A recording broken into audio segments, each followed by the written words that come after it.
நாடாளுமன்ற தேர்தலை அடுத்து சட்டமன்ற தேர்தலுக்கும் மக்கள் நீதி மையமும் நாம் தமிழர் கட்சியும் தயாராகி வருகின்றன. திராவிட கட்சிகளை விரும்பாத வாக்காளர்களை ஈர்க்கப் போவது கமலா, சீமானா என்கிற கேள்வி தற்போது எழுந்துள்ளது. இதோ நியூஸ் 7 தமிழின் தலையங்கத்தில் விரிவாக பார்க்கலாம். இலை மலர்ந்தால் ஈழம் மலரும் என்கிற முழக்கத்துடன் தமிழக அரசியலில் காலடி எடுத்து வைத்தாலும் அதன் பிறகு நடைபெற்ற எந்த தேர்தலிலும் திமுக அதிமுகவுடன் கைகோர்க்காமல் தனியாக போட்டியிட்டு வருபவர் சீமான்.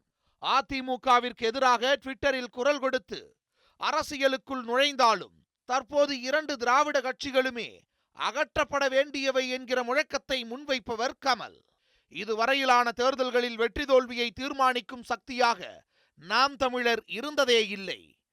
கமல் சந்திக்கும் முதல் தேர்தலே இது என்பதால் அவருடைய பலம் யாருக்கும் தெரியவில்லை.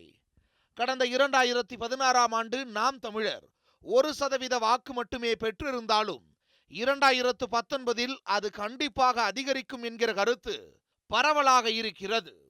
அதேபோல கமலுக்கு இருக்கும் சினிமா கவர்ச்சி அவருக்கும் கௌரவமான வாக்கு சதவீதத்தை அளிக்கும் என்றும் கூறப்படுகிறது. ஆனால் அது தேர்தலில் வெற்றி தோல்வியை தீர்மானிக்கும் சக்தியாக இருக்குமா என்பது விடை தேடப்பட வேண்டிய கேள்வி. மேலும் 2 கட்சிகளுமே வாங்கும் வாக்குகள் நாடாளுமன்ற தேர்தலில் தாக்கத்தை ஏற்படுத்துவதை விட சட்டமன்ற தேர்தலில் அதிக தாக்கத்தை ஏற்படுத்தும் என்று முன்வைக்கப்படுகிற கருத்தில் எந்த அளவிற்கு உண்மை உள்ளது என்பதையும் ஆய்வு செய்ய வேண்டியிருக்கிறது. இந்த இடத்தில் பலம் பொருந்திய திமுக, அதிமுக, அமமுக போன்ற கட்சிகளே விரைவாக வேட்பாளர்களை அறிவித்து களத்திற்கு சென்றுள்ள நிலையில் நாம் தமிழர் கட்சி இன்று வேட்பாளர்களை அறிவிப்பதும் மக்கள் நீதி மையம் வேட்பாளர் அறிவிப்பு குறித்த சுவடே இல்லாமல் இருப்பதும் அவ்விரு கட்சிகளுக்கும் பின்னடைவாக இருக்காதா என்கிற சந்தேகம் எழுகிறது. சீமானால் தமிழர் என ஏற்றுக்கொள்ளப்பட்டவர் கமல் என்றாலும் திமுக அதிமுகவை அகற்ற வேண்டும் என்கிற ஒரே புள்ளியில் இருவரும் நிற்பவர்கள் என்றாலும் கூட்டணிக்காக ஒருவரை ஒருவர் ஏற்றுக்கொள்வதில் ஏதோ ஒரு தயக்கம் இருக்கிறது.